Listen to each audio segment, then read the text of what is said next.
Assalamualaikum warahmatullahi wabarakatuh. Tabung Wakaf Umat Official. Jangan lupa subscribe, like, and share.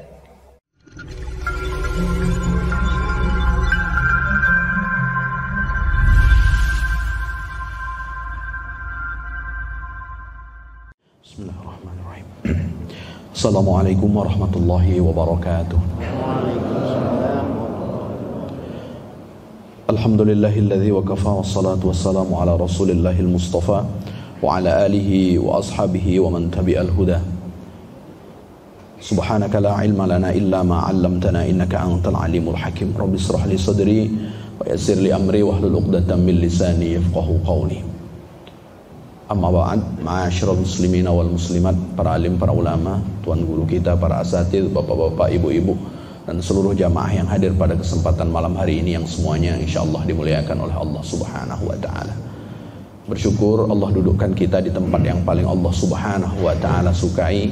Semoga kita menjadi hamba-hamba yang Allah Subhanahu wa taala cintai. Amin ya rabbal alamin. Bersalawat kita kepada Rasulullah dengan mengucapkan kalimat Allahumma salli ala sayyidina Muhammad wa ala ali sayyidina Muhammad. Assalamu alayka ya Rasulullah. Seraya berharap semoga kita menjadi bagian dari umat Rasulullah sallallahu alaihi wasallam yang kelak mendapat syafaatnya di padang mahsyar. Amin ya rabbal alamin. Bapak Ibu jamaah yang semuanya dimuliakan oleh Allah Subhanahu wa taala. Indal ghadab, ketika kita sedang marah, apa yang seharusnya kemudian kita lakukan? Satu di antaranya mengutip sabda Rasulullah sallallahu alaihi wasallam dari Abu Hurairah radhiyallahu an, Rasulullah sallallahu alaihi wasallam bersabda, "Laisa syadidu bisur'ati." Orang yang kuat itu bukan kemudian orang yang menang di medan pertandingan. Satu di antaranya barangkali menang saat adu jotos atau kemudian yang lainnya.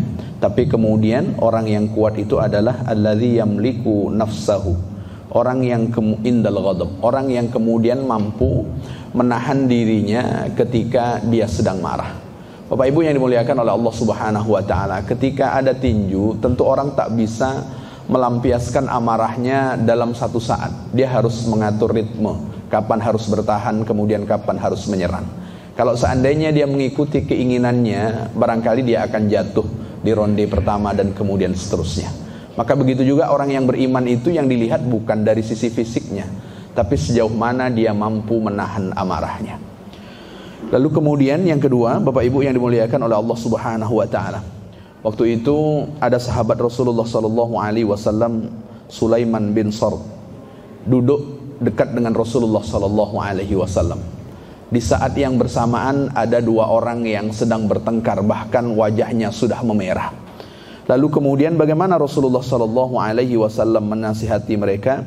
Inni law allimu kalimatan law qalaha, aku, kata Rasulullah sallallahu alaihi wasallam, akan mengajarkanmu kepada kamu tentang kalimat.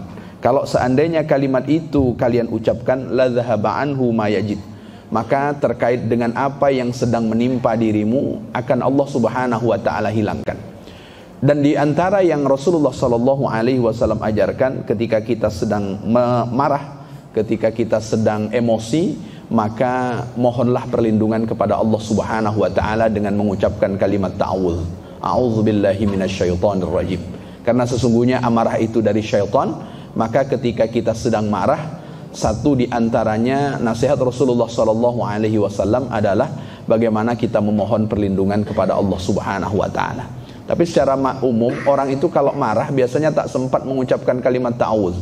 Jadi kalau bisa sumpah serapah semua yang tak elok keluar dahulu dari lisannya. Makanya Rasulullah sallallahu alaihi wasallam mengajarkan kepada kita bagaimana saat marah, satu di antara yang diajarkan oleh beliau adalah bagaimana kemudian kita mengucapkan kalimat ta'awudz. Dari Muadz radhiyallahu an, bahwa Rasulullah sallallahu alaihi wasallam bersabda, man qawwama ghaidhan, orang yang kemudian menahan amarah, wa huwa qadirun ala ayunqidha, meskipun pada waktu itu dia mampu melampiaskan amarahnya, barangkali karena kuatnya, barangkali karena ada sahabat-sahabat di kanannya yang kemudian akan membelanya, dia mampu membalas amarah itu kepada orang yang berbuat tidak baik kepadanya. tapi kemudian dia tahan, sehingga dia kemudian tidak menjadi marah saat yang bersamaan.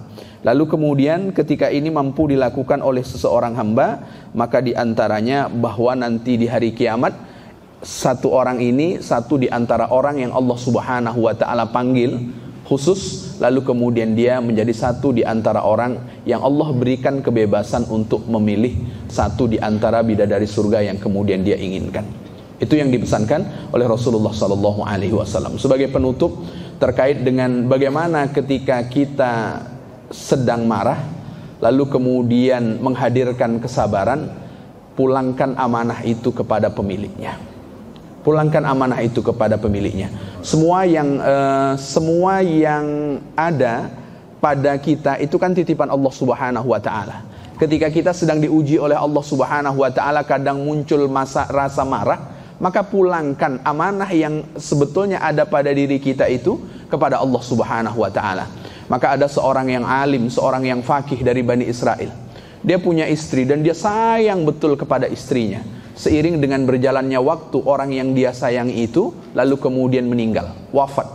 Bapak Ibu, siapa di antara kita yang kemudian tidak goyang keteguhannya kalau diuji oleh Allah Subhanahu wa ta'ala, sementara yang diuji itu orang yang paling dekat dalam kehidupan kita.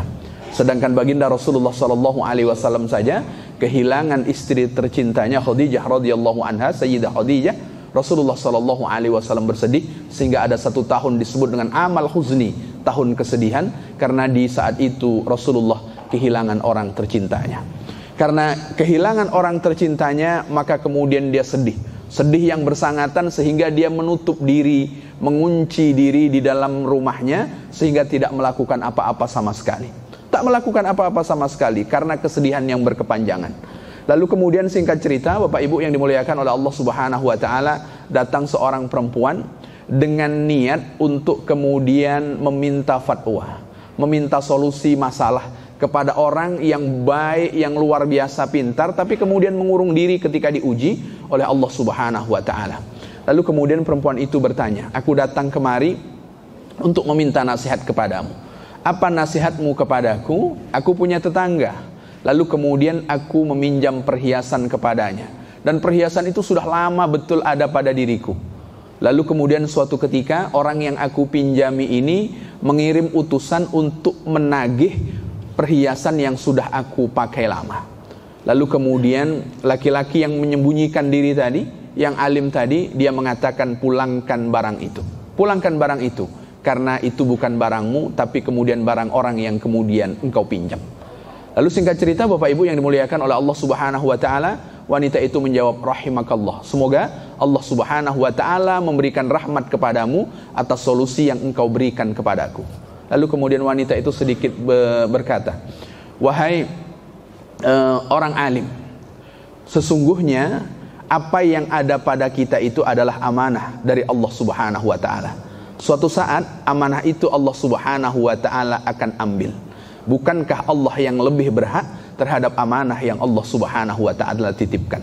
Maka dengan kalimat yang diucapkan oleh perempuan ini tadi, kemudian laki-laki ini sadar bahwa istrinya yang wafat sebelumnya itulah adalah amanah dari Allah Subhanahu wa ta'ala. Suatu saat kapan saja pasti kemudian Allah Subhanahu wa ta'ala akan mengambilnya. Begitu juga dalam kehidupan kita, kalau sesuatu yang Allah karuniakan karena itu amanah, suatu saat nanti pasti Allah Subhanahu wa ta'ala akan ambil. Kalau Allah Subhanahu wa ta'ala mengambilnya, maka tak ada jalan bagi kita kecuali melewatinya dengan kesabaran. Dan kesabaran itulah yang kemudian Allah berkata kepada para malaikatnya, ubnu lahu baitan fil jannah wasammuhu bi baitil hamdi. Buatkan untuknya rumah di dalam surga, lalu berilah nama rumah itu dengan Baitul Hamdi.